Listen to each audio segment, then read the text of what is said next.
अत्यंत आनंद की वर्षा हो रही है। भगवान का विवाह महामहोत्सव, भूत भवन भोलेनाथ का विवाह महामहोत्सव मनाया जा रहा है। विवाह के उपरांत आज भोजन प्रसाद कराने का जब समय आया, भोजन प्रसाद कराने का समय आता है तो बारातियों में तो महाराज जो भी खिलाया पिलाया गया तो बाराती तो अजब गजब के थे। पर भोलेनाथ भी अकेले थोड़ी थे, भोलेनाथ भी 4 बाराती थे। हाँ,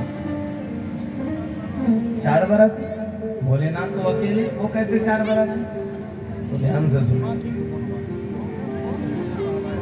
मालपुआ मोदकपुरी परसे सहित उमंग, देखे दुल्हा वेश में 4 बराती संग। लोगों ने कहा कि दूल्हे के वेश में 4 बराती कहां दिखाई पड़ने लगे? भाई कौन सी आंखों से देख रहे हो? बोले ध्यान से सुनिए, 4 बराती कहां कहां है। अर्घ्य चाहते चंद्रमा, भेंट मांगती गंग, और भावत दूध भुजंग को भोला के प्रिय भंग। भोलेनाथ अकेले थोड़ी, भोलेनाथ 4 है। अर्घ्य चाहती चंद्रमा, चंद्रमा अर्घ की मांग कर रहे हैं। और भेंट मांगती गंग, सिर पर गंगा जी वो भेंट मांगती। और भावत दूध भुजंग को, गले में सर्प पड़ा हुआ है तो वो दूध मांगता। और भोला के प्रिय भंग। अच्छा, भोलेनाथ को भंग तो प्रिय है, पर लोग भांग को बड़े गलत तरीके से रखते हैं। ये जितने भी भांग खाने वाले लोग हैं या भांग पीने वाले लोग हैं, ये सब के सब भोलेनाथ का नाम लेकर के तो भोलेनाथ के भक्त हैं और भांग जो मन आवे पी लेते हैं। इसमें संशय नहीं है कि भोलेनाथ को भांग प्रिय नहीं है। प्रिय है तभी तो रुद्र सूक्त में बताया गया, हरि ओम विचंदनु कपर्दिनो विशल्यो बाणवाहुता अनेशन्नस्य जातिखवा आहुरस्य निखंगधि। ये विजया फल चढ़ाने का मंत्र, लो बजाओ, भांग चढ़ाने का मंत्र है भोलेनाथ। तो अगर प्रिय नहीं होता तो ये लिखा ही क्यों जाता? ये मंत्र बनता ही क्यों? तो भोलेनाथ को भांग प्रिय है, इसमें कोई संशय नहीं। पर लोग उसको जो नशा से जोड़ करके चलने लगे, ये जितना मन उतना खाओ, बाद में बोल दो कि हम तो भोलेनाथ के भक्त हैं। ये सारे भंगड़ी गजेड़ी सब अपने आप को भोलेनाथ का भक्त बताते हैं। भोलेनाथ के भक्त हैं, भोलेनाथ के भक्त। ऐसे आज के समय तो एक और परंपरा चल गई है, झांकी की परंपरा, और वो नाचने वाली झांकी की परंपरा। शायद आप देखे हो, अब बड़ी बड़ी कथाओं में, बड़े बड़े जागरण में, भजन संध्याओं में वहां पर देखा जाता है कि शिव और पार्वती को, राधा और कृष्ण को नचाया जाता है, दुर्गा को, काली को, सबको नचाया जाता है। बड़े बड़े शहरों में चले जाइए तो रोज किसी ना किसी गली में शिव और पार्वती नाचते मिलेंगे आप। समाज दिन ब दिन धार्मिक आयोजनों के नाम पर धीरे धीरे अपना स्तर इतना गिराता चला जा रहा है कि वो अपने माता पिता, भूत भावन भोलेनाथ हमारे पिता हैं और पार्वती हमारी माता है, इसमें कोई संशय है क्या? शिव महापुराण के अनुसार प्रत्येक व्यक्ति के 2 माता पिता हैं। एक माता पिता तो जन्मदाता होते हैं और एक पिता होते हैं भूत भावन भोलेनाथ, और एक माँ है माता पार्वती। दुनिया में कोई कितना भी बड़ा धनवान क्यों ना हो जाए, पर धनवान होने का लक्षण ये थोड़ी ना है कि अपने माता पिता को खुले मंच पर नचा दिया जाए। बोलो ना, नचाएंगे क्या? नहीं नचाएंगे। पर भूत भावन भोलेनाथ को लोग नचाते हैं, झांकी बनाते हैं।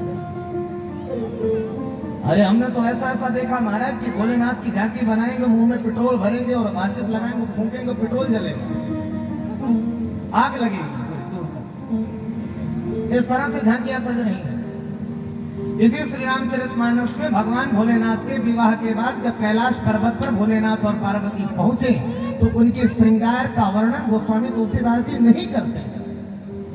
लोगों ने कहा गोस्वामी तुलसीदास जी श्री रामचरितमानस के माध्यम से आप समाज को श्री राम कथा से, शिव कथा से अवगत कराने वाले हैं, आप शिव और पार्वती के श्रृंगार का वर्णन क्यों नहीं करते?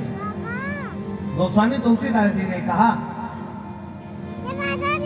कि मैं दुनिया में हर एक कार्य का वर्णन कर सकता हूं, पर भोलेनाथ और पार्वती मेरे माता पिता है, और माता पिता के श्रृंगार का वर्णन अगर बेटा करने लग जाए तो उसी दिन मर्यादा का नाश हो जाएगा। बिल्कुल बिल्कुल बिल्कुल। मैं पुत्र हूं और पुत्र होने के बाद श्रृंगार का वर्णन, माता पिता के श्रृंगार का वर्णन कि वो कैसे विहार कर रहे हैं, कैसे क्या कर रहे हैं, इनका वर्णन अगर बेटा करने लगे तो मर्यादा का नाश कर रहा है, नहीं कर सकता। हाथ जोड़ करके आगे बढ़ जाते हैं, कहते हैं कि इस श्रृंगार का कोई बखान नहीं कर सकता। और आज के समय जिन शिव और पार्वती के सम्मान में गोस्वामी तुलसीदास जी ने उनके श्रृंगार का वर्णन नहीं किया, आज के समय लोग झांकी सजा करके भोजपुरी गाना लगा करके उन्हीं शिव पार्वती को नचाते हैं और ढोंग में कहते हैं कि मैं बड़ा भक्त हूं। ढोंग करते हैं भक्त होने का। ये कौन सी भक्ति है और ये श्रद्धा कैसी है कि जिसमें हम राधा कृष्ण को नचाएं? अब तो ऐसे ऐसे शादी विवाह दिखाई पड़ रहे हैं कि दूल्हा दुल्हन निकलते हैं और आगे से राधा और कृष्ण नाचते हुए उनका स्वागत करते हैं। इतने बड़े धनाढ्य हो गए हैं लोग, इतने बड़े धनवान हो गए हैं लोग कि राधा और कृष्ण को नचा करके अपना स्वागत करा रहे हैं। इन्हें मूर्ख की श्रेणी में रखना ठीक नहीं, इन्हें महामूर्खों की श्रेणी में रखना चाहिए, जो इस तरह से भगवान की झांकी बनवा करके अपने आप का स्वागत कराता है। ये स्तुति हो गई है। भोलेनाथ को भांग प्रिय है, और उसका मतलब ये नहीं कि गलत अर्थ लगा करके आप भांग खा करके अपने आप को भोलेनाथ का भक्त घोषित कर दो। अगर भोलेनाथ का भक्त घोषित करना है तो भोलेनाथ ने तो विष का पान किया था, विष पान करिए। अगर आप विष का पान करके भी उसको पचा लेते हैं तब माना जाए।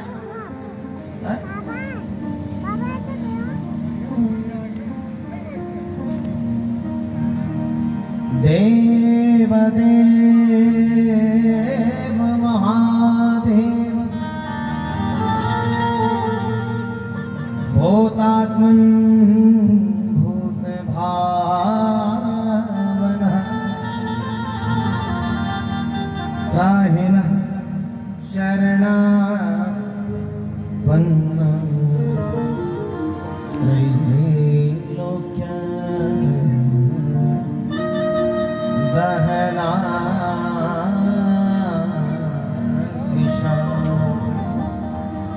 हे देवाधिदेव महादेव भूतात्मन भूत भावन भोलेनाथ, हम आपके लिए जहर का प्याला लेकर के आए हैं, ये पी लीजिए। भोले बाबा ने तनिक मात्र भी विचार नहीं किया। राम का नाम लेकर के, राम के नाम का आश्रय लेकर के जहर पी लेते हैं, विषपान कर लेते हैं। भोलेनाथ का भक्त बनना है तो पहले यहाँ से प्रारंभ करिए, तब जाने भोलेनाथ के बड़े भक्त हैं। उठाइए एक प्याला पी जाइए जहर। अगर भांग पीने से आप भोलेनाथ के भक्त हैं तो जहर भी पीना चाहिए कि नहीं पीना चाहिए? बिल्कुल। ये स्तुति है आज के समय। ये शंकर भगवान की भोलेनाथ का अद्भुत श्रृंगार। शादी विवाह में एक पान खिलाने वाली खवासिन थी। भोलेनाथ के विवाह में खवासिन थी, तो खवासिन आई और आकर के भोले बाबा के पास खड़ी हो गई। बड़ी प्रसन्नता से आई, हिलते डोलते बड़े चहकते और कहती क्या? आई खवासिन स्वाभिमान लिए डोली डाली, बोली दुल्हा जो पान यह खाई। हे दुल्हा सरकार, ये पान खा लीजिए आप। जब खवासिन ने कहा पान खाइए तो भोलेनाथ ने लिया पान और उसको खाया। आज खवासिन कहती है, हो गयो विवाह वर वधू हो पाई अब रस रीति सो नेग मेरो दिवाइए। भोलेनाथ आपका विवाह हो गया और बड़ी सुंदर दुल्हन भी पा गए हैं। अब नियम होता है, रीति रिवाज है, अब हमको भी दीजिए ना कुछ नेग, कुछ बधावा, कुछ उपहार। भोले बाबा ने कहा निश्चिंत रहिए, भोलेनाथ का दरबार है, 24x7 अगर कोई दरबार खुला रहता है तो सिर्फ भोलेनाथ का है। सारी देवी देवताओं का एक प्रोटोकॉल होता है, पर धन्य है हमारे भोलेनाथ। शिव इतने सहज हैं कि पूरी दुनिया के लिए 24 घंटे दरवाजा खोल करके बैठे हैं, जब आओ तब कल्याण कर देंगे। भोले बाबा ने कहा कि अगर आई हो हमारे पास तो उपहार तो मिलेगा ही मिलेगा, निश्चिंत रहो तुम। इधर आओ, हाथ डाले झोली में, और झोली में हाथ डाले तो खवासिन सोची जरूर कुछ सोना चांदी हीरा जवाहरात निकालेंगे, पर भोलेनाथ जैसे ही हाथ डाले तो झोली से निकारो इककारो सटकारो नाग। झोली पे निकारो इककारो सटकारो नाग, ऐसो फुफकारो भागी बाप रे बचाई। खवासिन वहां से भागी, अरे बाप बचाओ, और भागी जैसे ही तो मंडप के नीचे सभी लोग हंसे लगे। भगवान भोलेनाथ ने कहा रे भागो मत देवी जी, नेग ली गई, आपके लिए नेग लाए थे, कहां जा रही है आप? इस तरह से आनंद हो रहा है और ऐसा वर्णन आता है। भुजन भुजंग हंसे, शीश पे हंसे गंगा, हास ही को दंगा भयो नंगा के विवाह। सब तरफ हंस रहे हैं, सब तरफ आनंद हो रहा है। ऐसा वो भवन भोलेनाथ का विवाह हुआ। अब भोलेनाथ के विवाह की पावन कथा तो आप सुने। अब विदाई की घड़ी है। जब विदाई की घड़ी आई, माता पार्वती के हाथ को पकड़ करके माता मैना लेकर के गई अपने कक्ष में, अपने कमरे में, और आज उन्हें एक आभूषण धारण कराती है। आभूषण का मतलब समझते हैं ना? पैसा नहीं है, क्या करो? हाँ, जब जब बात आभूषण की आती है तो लोग सोने चांदी हीरे जवाहरात की बात करते हैं। आभूषण, पर आभूषण में बहुत कुछ है। आज माता मैना अपनी बिटिया को जो आभूषण धारण,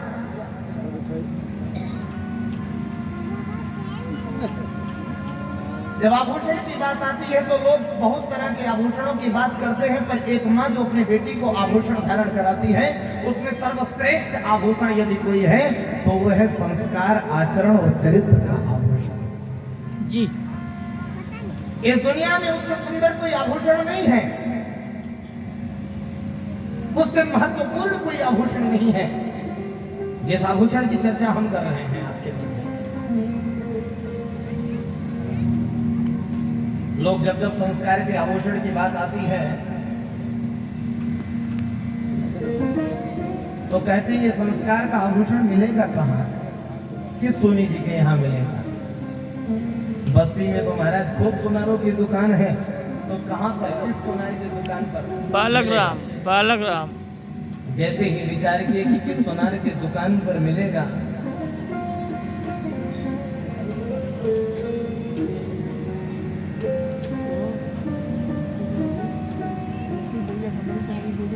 ठीक है आ जाइए आ रहे हैं जी। अच्छा, बोली भक्त वत्सल भगवान आदरणीय सत्येंद्र शुक्ल के भैया का आगमन हुआ है।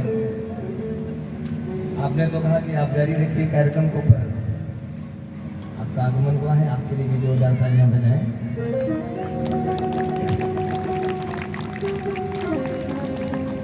ये संस्कार का आभूषण आखिर किस सोनी जी के यहाँ मिलने वाला है, किस सुरार के यहाँ मिलेगा? आप किसी सोनी जी के यहाँ जाएंगे और जाकर के कहेंगे हमें आभूषण बनवानी है, तो खूब आभूषण आपके सामने निकाल करके रखता चला जाएगा।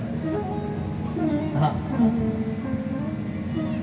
गले की चैन, गले की हार, हाथ का कंगन, उंगलियों के लिए अंगूठी खूब निकालेगा आपके सामने, क्या बनवाना है, क्या बनवाना है, क्या बनवाना है। आप कह देंगे कि हमें सोने चांदी हीरे का आभूषण नहीं बनवाना है, हमें तो अपनी बिटिया की विदाई करनी है।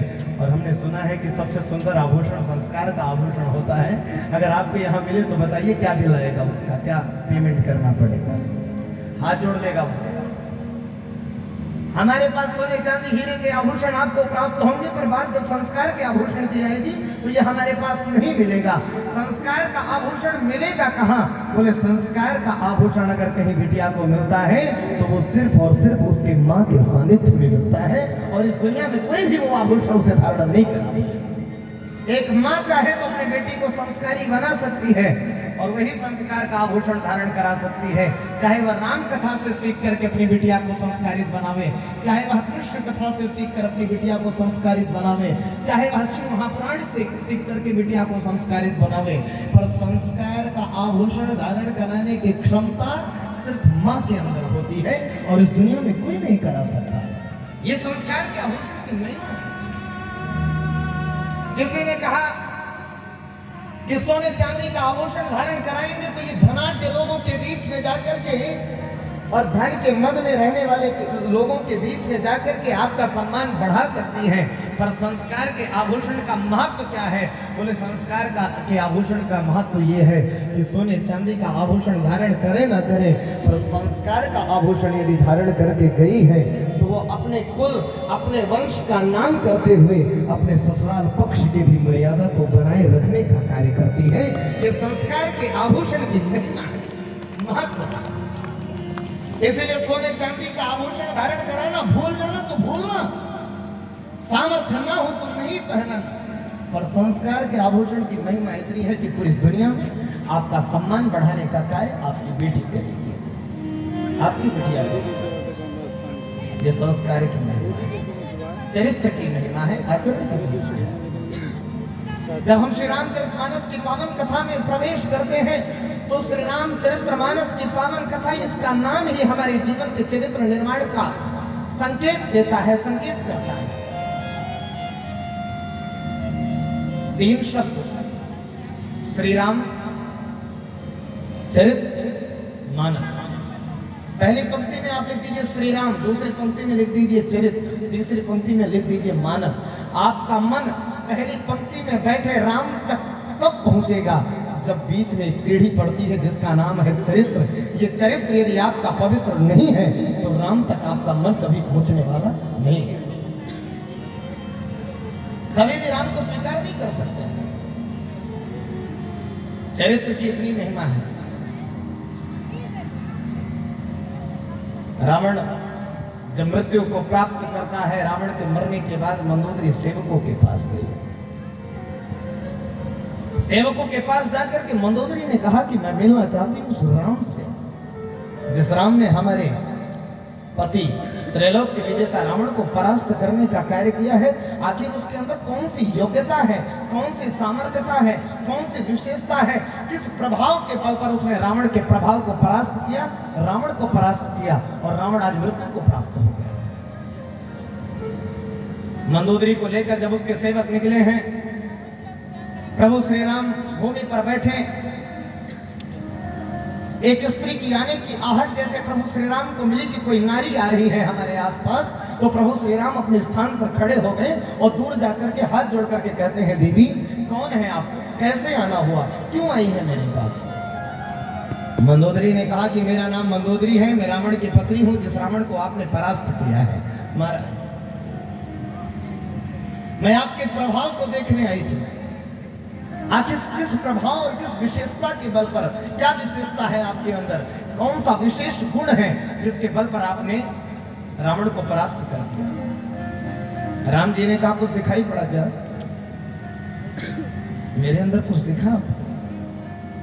मंदोदरी ने कहा दिखा, मैं समझ गई आपकी विशेषता, आपका प्रभाव, आपके गुण। राम जी ने कहा आते देर ना हुई, आप हमारे गुणों को कैसे देख लिए, हमारी विशेषताओं को कैसे जान लिए? मंदोदरी ने कहा कि आप में और हमारे पति में क्या अंतर था, आज मुझे समझ में आया। एक तरफ रावण जो मेरा पति है, उसे पत्नी मिली तो वो भी मिस यूनिवर्स मिली, विश्व सुंदरी। हाँ, मंदोदरी विश्व सुंदरियों में आती है। तारा, मंदोदरी, द्रौपदी, ये सब इनका नाम विश्व सुंदरियों में लिखा गया।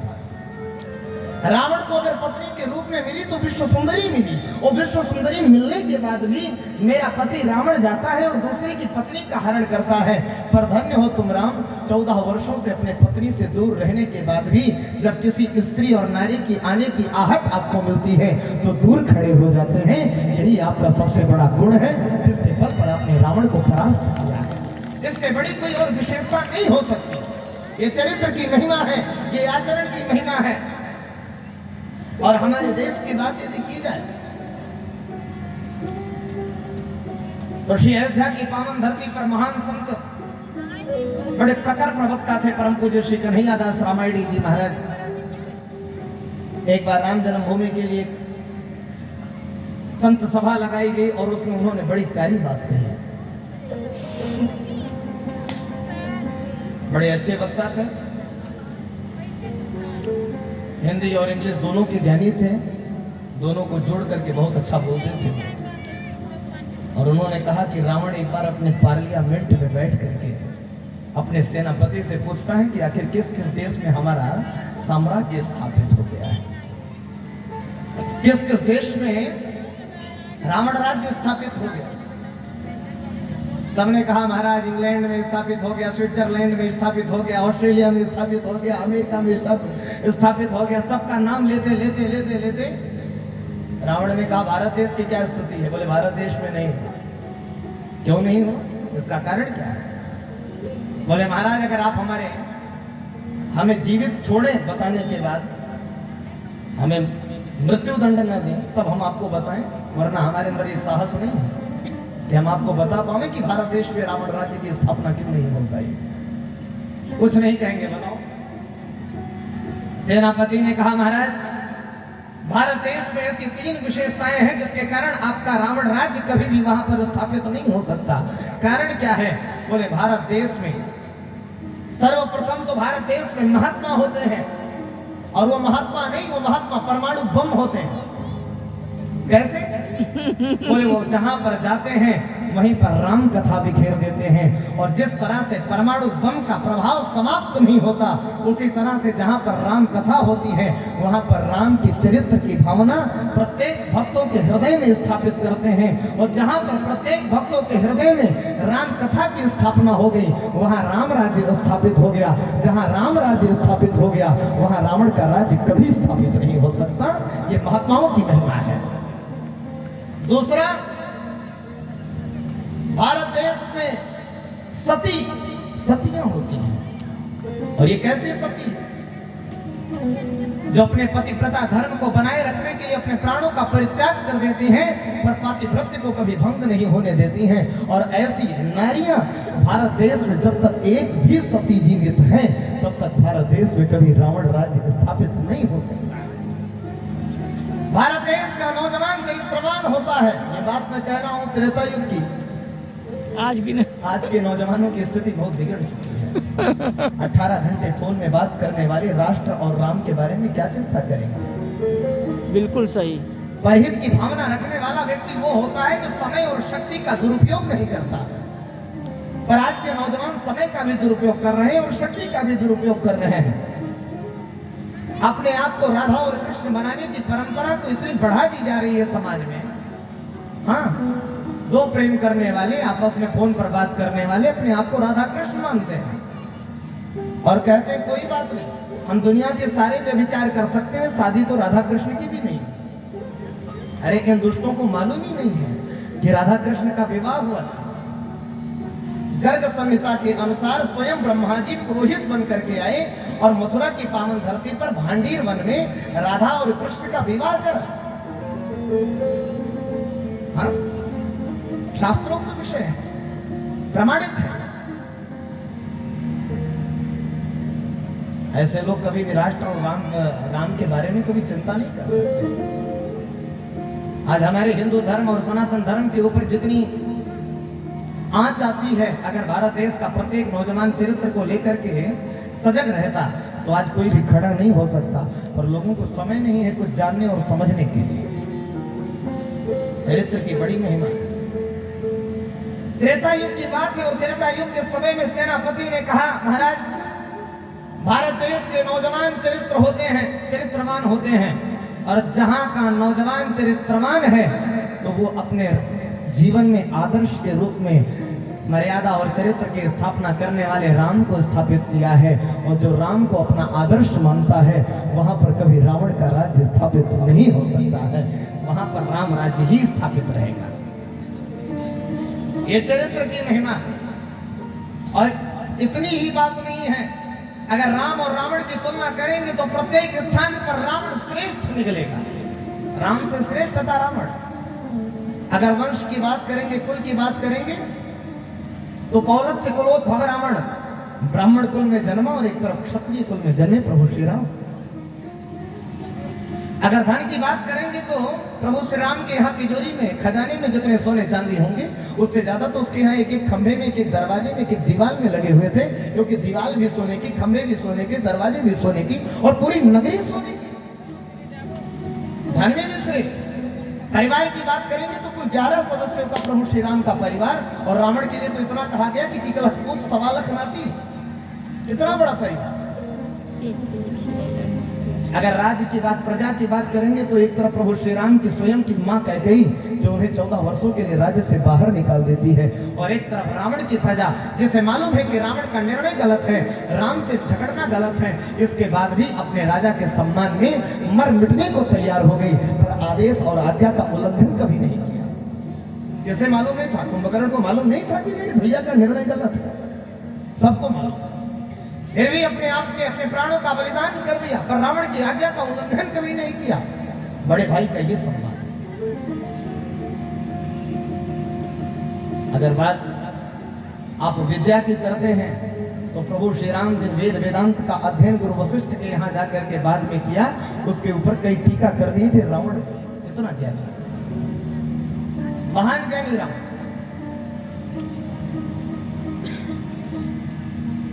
अगर तपस्या की बात करेंगे, रावण की तपस्या इतनी महिमा आती है कि दुनिया वाले तो कोई कपूर चढ़ाएगा, कोई दूध चढ़ाएगा, कोई दही चढ़ाएगा, बहुत भावन भोलेनाथ के ऊपर, कोई भांग धतूरा ला करके चढ़ाएगा, कोई बेलोपत्र के हजारों पत्ते लाकर चढ़ा देगा। पर रावण जब भोलेनाथ को प्रसन्न करता था तो सिर्फ दूध, दही, बेलोपत्र, भांग धतूरे से नहीं, अगर रावण को प्रभु भोलेनाथ का दर्शन नहीं होता था तो अपने गर्दन को काट कर चढ़ाता था और भोलेनाथ को प्रसन्न करता था, प्रकट करता था। ये रावण की पूजा थी। अगर सैनिकों की बात करेंगे तो बंदर और भालुओं की सेना लेकर के चढ़ाई किए थे प्रभु श्री राम, जिन्हें शस्त्र और शास्त्र दोनों का ज्ञान नहीं था। और इधर रावण के यहाँ एक से एक योग था। जब प्रत्येक स्थान पर रावण श्रेष्ठ है तो हारा क्यों? ये बात रावण ने खुद रावण से पूछा कि बताइए हमारे परास्त होने का कारण क्या है, हम क्यों हार रहे हैं आपसे? प्रभु श्री राम ने कहा कि महाराज लंकेश, इसमें कोई संशय नहीं है कि आप प्रत्येक स्थान पर हमसे श्रेष्ठ हैं। मैं मानता हूं श्रेष्ठ हैं आप धन में श्रेष्ठ, आप बल में श्रेष्ठ, आप आयु में श्रेष्ठ, आप ज्ञान में श्रेष्ठ, आप परिवार में श्रेष्ठ, आप विद्या में श्रेष्ठ, आप वंश और कुल में श्रेष्ठ। प्रत्येक स्थान पर श्रेष्ठ होने के बाद भी आप एक स्थान पर पीछे रह गए। कहां? बोले ध्यान से सुने प्रभु, जिस तरह से एक विद्याहीन को विद्यावान जीत लेता है, एक बलहीन को बलवान जीत लेता है, एक ज्ञानहीन को ज्ञानवान जीत लेता है, एक धनहीन को धनवान जीत लेता है, उसी तरह से एक चरित्रहीन को चरित्रवान जीत लेता है। प्रत्येक स्थान पर आगे पर चरित्र कमजोर था, इसीलिए आपको हारना पड़ा। यही कारण है आपके हार की। चरित्र की इतनी महिमा है। अगर आपका बालक चरित्रवान है तो आपके गांव में नहीं, अगर वो देश विदेश में भी जाएगा तो अगर उसका चरित्र पक्का है तो वो कहीं भी मार नहीं खाने वाला, प्रत्येक स्थान पर जाएगा और जीत करके आएगा। ये चरित्र की महिमा है। आज खूब सुंदर संस्कार देती है। और संस्कार क्या था? माँ, माता मैना कहती है, बेटी करे हो सदा कर पाद पूजा, नारी धर्म पति देवो न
करे हो सदा संग कर पाद पूजा नारी धर्म पति देवना करे हो सदा शंकर पद पूजा। बेटी, एक नारी के लिए सबसे बड़ा धर्म यही होता है कि वो अपने पति की सेवा में कभी कोई कमी न छोड़े। तो सदा शिव जी के चरणों की पूजा करना, शिव के चरणों की सेवा करना। और इस दुनिया में तुम्हारे लिए कोई देवता नहीं है। एक नारी के लिए सबसे बड़ा देवता होता है उसका पति, और कोई नहीं। अपने पति की सेवा करने की ऐसी स्थिति कई बार आती है महाराज। लोग दीक्षा लेते हैं, दीक्षा संस्कार करते हैं, मंत्र लेते हैं, गुरु बनाते हैं, और घर में कहो पति का भी सम्मान ना करें।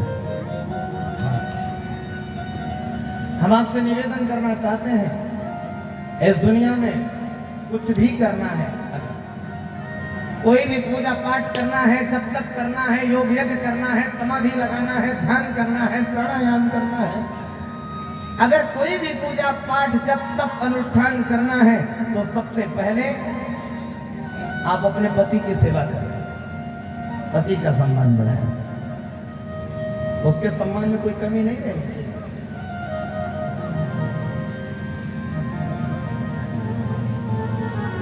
एक बार हम कथा कर रहे थे कहीं, तो जहां पर हम ठहरे थे महाराज,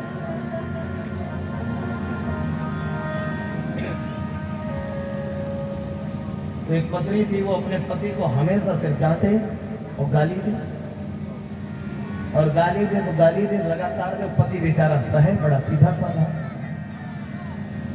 दिन भर गाली दे, दिन भर गाली दे, जो मन आवे सो बोले और जो चाहे वो कहे, और बेचारा सहता रहे। ऐसी स्थिति आ गई। एक दिन वो हमारे पास आई और आकर के कही कि गुरुजी, हमारी आपके प्रति बड़ी श्रद्धा है, अगर आप हमें मंत्र दे देंगे तो हम आपके शिष्य बन जाएंगे। हम हाथ जोड़े, हम कहे हे भगवान, एक लोग पति बने हैं आपके, उनकी तो ये दुर्गति हुई है, हम गुरु बन के हमारी क्या दुर्गति है?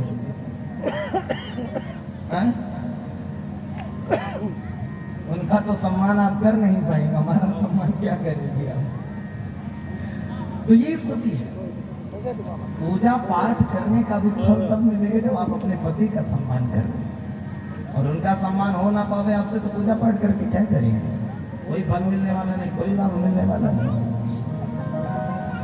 सदैव सम्मान करना चाहिए। समझाते समझाते बेटी आज हाथ ले जाकर के भोलेनाथ के हाथ में रखती हैं और कहती हैं कि भोलेनाथ, मैंने अपनी बिटिया को बड़े सुंदर संस्कार दिए हैं, खूब सुसंस्कारों से सुसज्जित किया है। ये हमारी बेटी ये कभी कुछ गलत करती नहीं है, कदाचित गलती अगर हो जाए, इससे कोई अपराध बन जाए तो आप समझाना। बड़ी समझदार है, बड़ी बुद्धिमान है, समझेगी। और इतनी सुंदर शिक्षा देते देते आज बोध भवन भोलेनाथ के साथ माता पार्वती के विदाई का समय आया, और खूब दाइज दिया गया। दाइज अन्न कनक भाजन भरी